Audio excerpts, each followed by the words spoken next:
नमस्कार, मैं डॉक्टर प्रवीण कुमार आपके बीच में एक बार फिर से हाजिर हूँ एक नए वीडियो के साथ। ये जो नई वीडियो है आपकी, ये रिलेटेड है MCQ on companies act 2013, right? तो एग्जाम पॉइंट ऑफ व्यू से हम इसको ले रहे हैं और आप मुझे उम्मीद है आप सब इसको पूरा देखेंगे, तभी इसका लाभ आपको मिल पाएगा। ठीक है?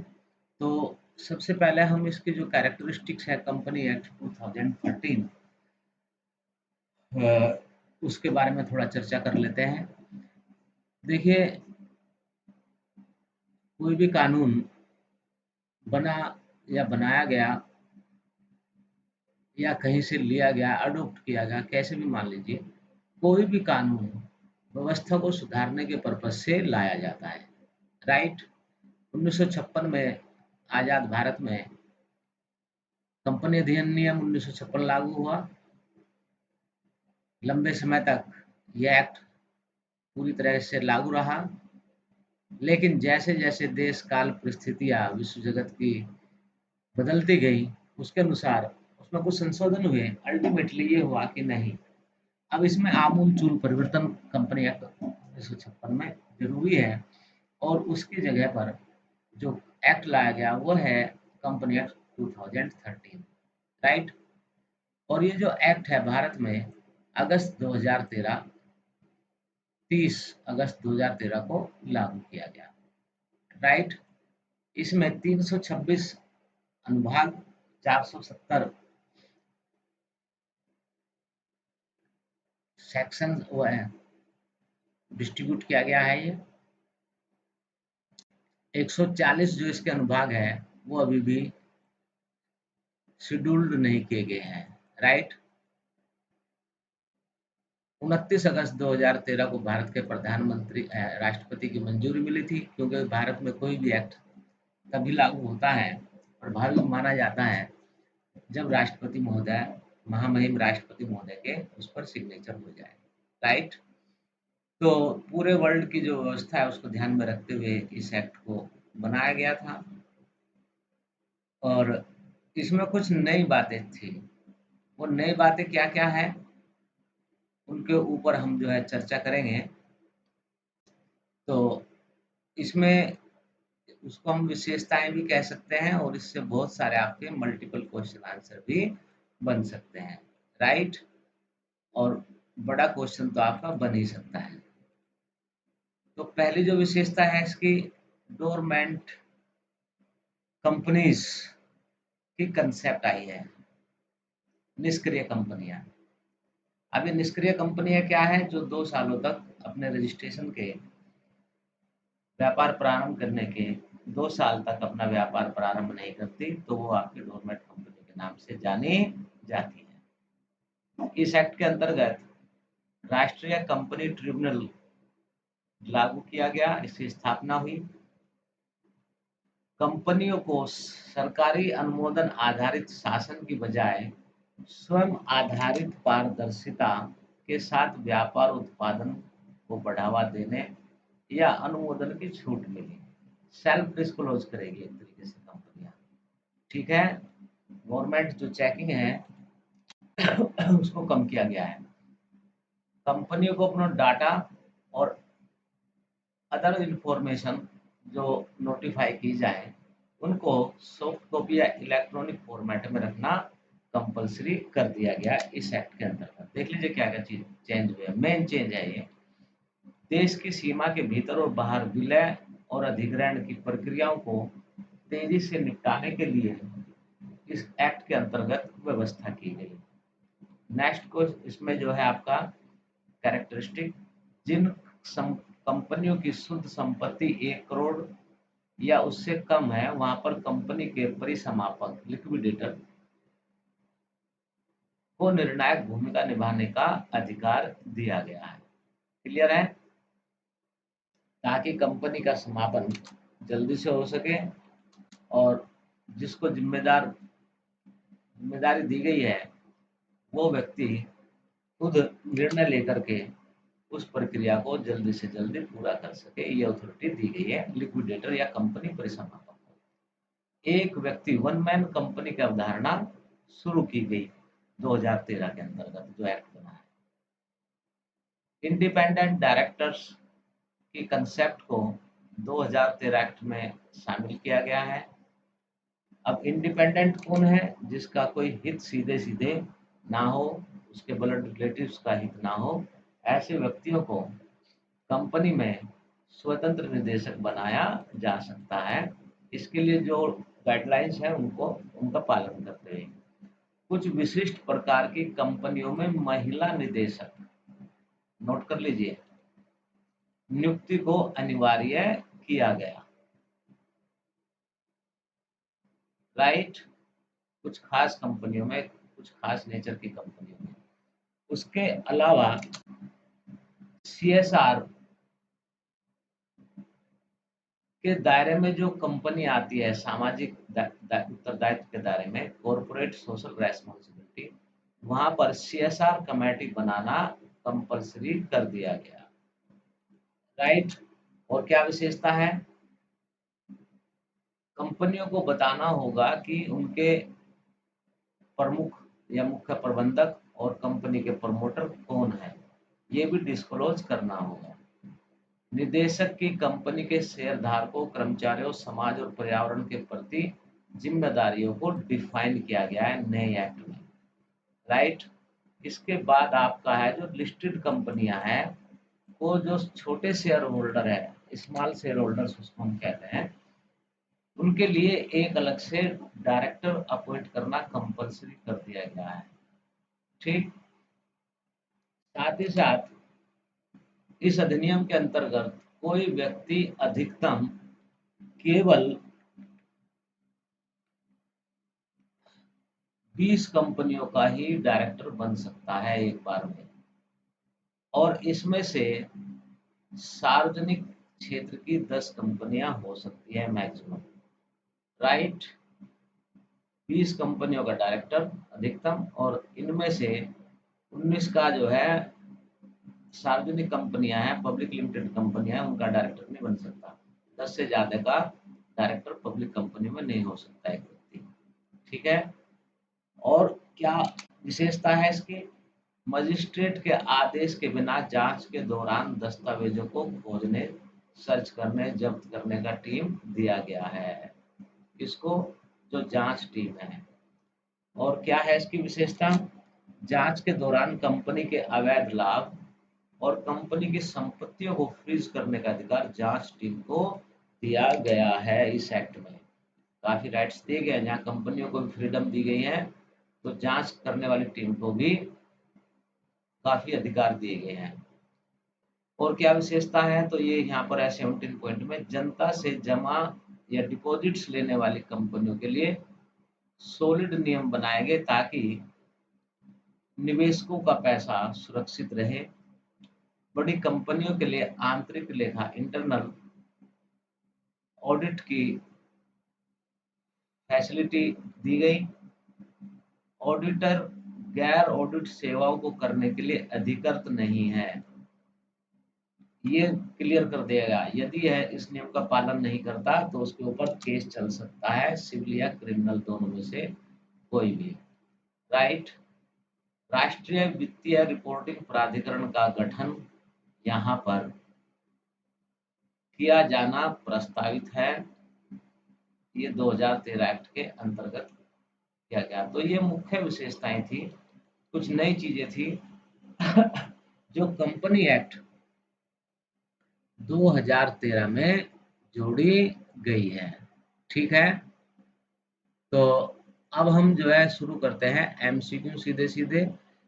कंपनी है क्या? है कंपनी एक कंपनी आपका एक इन तीनों में से व्यवसाय तो है ही है, पेशा भी है, लेकिन कंपनी को कृत्रिम व्यक्ति माना जाता है। This is the most suitable. Right, company की परिभाषा किस अधिनियम में दी गई है? तो कंपनी की जो परिभाषा है वो धारा 220 में दी गई है। 220 का है, ये ऑप्शन आपका बी है। ठीक है। देखिए जितने भी डेफिनेशंस है वो भारत में एक्ट के अंतर्गत सेक्शन 2 में दी जाती है। ठीक है। अभी तक तो ये परंपरा, अगर कोई विशेष चेंज नहीं हुआ होगा तो 220 में कंपनी को डिफाइन किया गया है। राइट। इसके बाद आपका क्वेश्चन क्या है,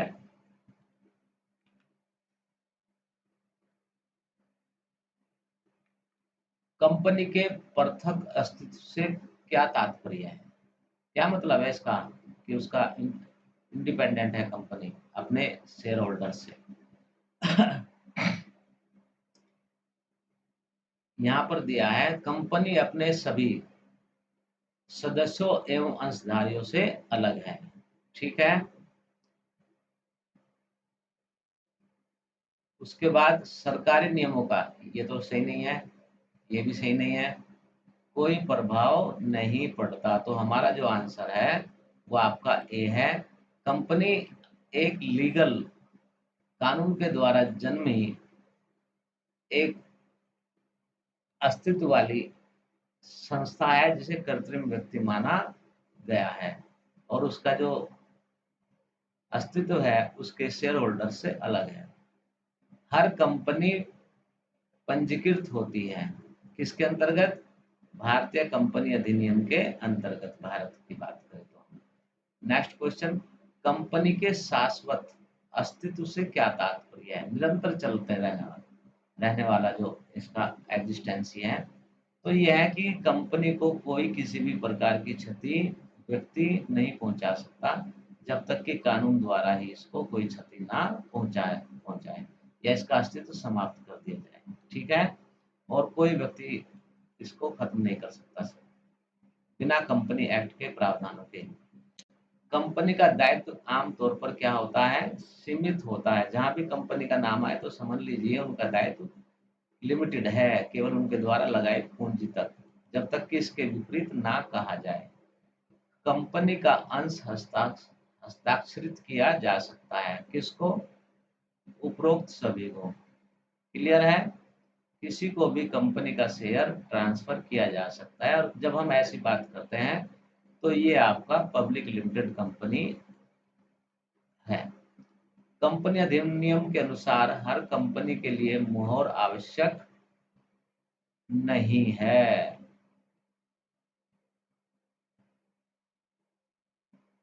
सार मुद्रा मुहर आवश्यक है। इसको मैं थोड़ा चेंज करता हूं, आंसर इसका सील जिसको कहते हैं, सार मुद्रा आवश्यक है हर कंपनी के लिए।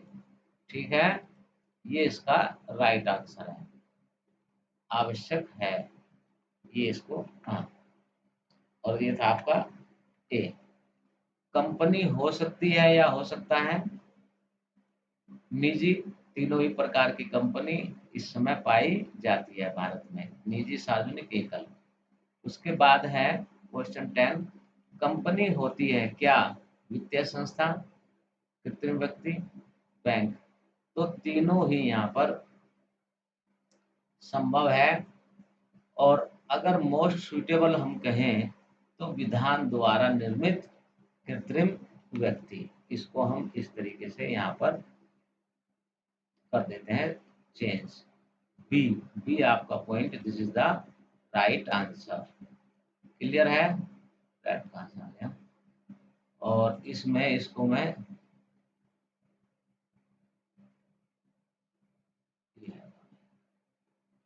विधान द्वारा निर्मित कृत्रिम व्यक्ति है कौन? कंपनी।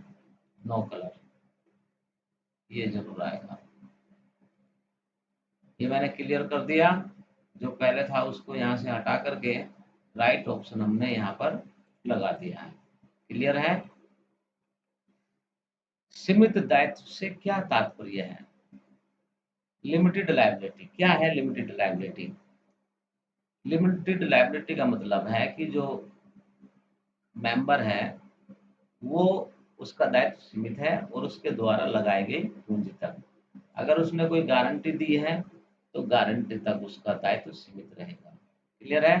कंपनी को कितना भी घाटा हो जाए वो केवल अपनी कैपिटल, शेयर कैपिटल, और अगर गारंटी भी है तो गारंटी का पैसा देने के बाद कंपनी के सभी प्रकार के दायित्वों से फ्री हो जाएगा। यदि कंपनी ऋण ना दे पाए तो केस दर्ज होगा किसके खिलाफ? सदस्यों के, निदेशक के, अधिकारियों के, कंपनी के खिलाफ। तो कंपनी को अलग व्यक्ति माना गया है। भारतीय कंपनी अधिनियम आधारित है किस पर? अंग्रेजी कंपनी अधिनियम के ऊपर। अभी तक जो ज्यादातर हमारे जो एक्ट हैं वो ब्रिटिश कानून के ऊपर ही आधारित हैं। भारत में पहला कंपनी अधिनियम पास कब हुआ था? 1857 में पहला कंपनी अधिनियम भारत में पास हुआ था। कंपनी ट्रिब्यूनल का हेड ऑफिस कहाँ है? भारत की राजधानी नई दिल्ली में। निजी कंपनी में न्यूनतम सदस्यों की संख्या आपकी होती है 2, ध्यान रहे भाई। और सार्वजनिक कंपनी में सदस्यों की न्यूनतम संख्या होती है 7। निजी कंपनी में सदस्यों की अधिकतम संख्या 200 है आज के समय में, पहले 50 तक सीमित थी। सार्वजनिक कंपनी में सदस्यों की अधिकतम संख्या की कोई सीमा नहीं है, इस पर कोई डिस्क्लोज नहीं किया गया है। एकल व्यक्ति कंपनी में सदस्यों की अधिकतम संख्या हो सकती है 1, ठीक है। कंपनी का पंजीकरण कंपलसरी है, बिना पंजीकरण के आप कंपनी नहीं चला सकते। कोई निजी कंपनी व्यवसाय शुरू कर सकती है केवल तब जब व्यवसाय शुरू करने का प्रमाण पत्र, सर्टिफिकेट उसे मिल जाए। कंपनी शुरू करने से पहले जरूरी है, एडवाइस टाइप में है ये, बाजार का निरीक्षण, योजना निर्माण, पूंजी का निर्माण, ठीक है। तीनों ही चीजें आवश्यक हैं। पार्षद सीमा नियम की सामग्री क्या है? नाम, पंजीकरण, दायित्व, पूंजी, ये सब उसके वाक्यों में शामिल होता है, उपरोक्त सभी।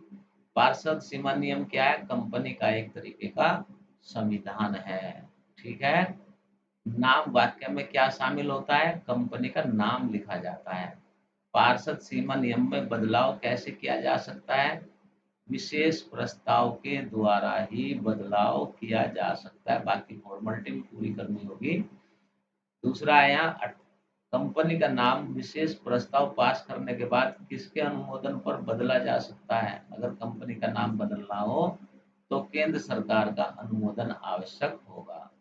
ये तो क्लियर है कि अगर आपको पार्षद सीमा नियम में चेंज करना है तो विशेष प्रस्ताव पास करना होगा और उसके बाद बाकी फॉर्मेलिटी हर पॉइंट के संबंध में उसको भी पूरा करना है। पंजीकृत कार्यालय बदलने के लिए किसकी परमिशन आवश्यक है? केंद्र सरकार की। और केंद्र सरकार किसके अंतर्गत, कौन देगा उसकी तरफ से? MCA, ministry of corporate affairs. पार्षद सीमा नियम हर कंपनी के लिए अनिवार्य है, ठीक है। पार्षद सीमा नियम के बिना कोई कंपनी नहीं। पार्षद अंतर नियम कंपनी का संविधान तो नहीं है, कंपनी का इंटरनल अरेंजमेंट इसमें बताया जाता है कि किस प्रकार से कंपनी इंटरनल प्रबंध अपना करेगी। पार्षद अंतर नियम विशेष प्रस्ताव के द्वारा बदला जा सकता है।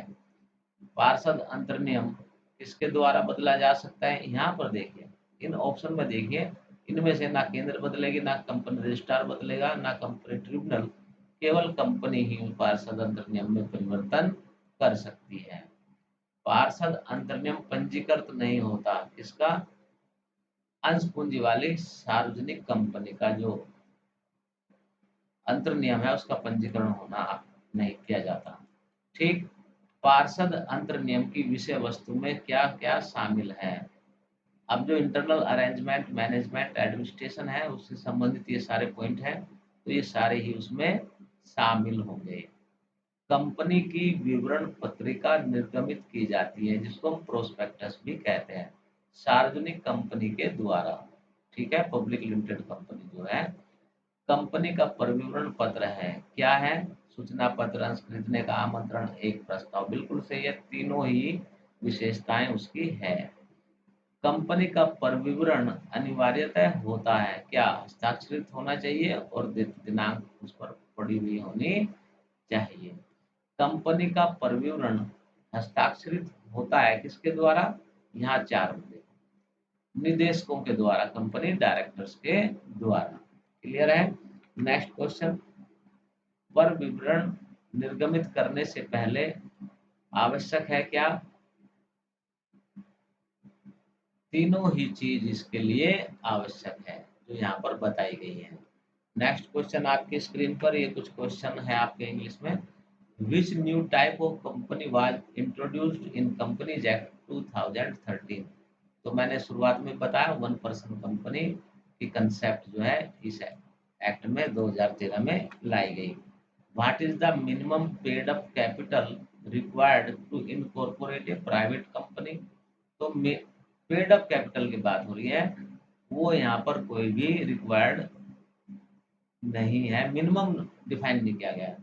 What is the minimum of directors required in case of public company? Public company में 2 और प्राइवेट लिमिटेड कंपनी में आपके पब्लिक में 3 और प्राइवेट लिमिटेड में 2 डायरेक्टर होने चाहिए।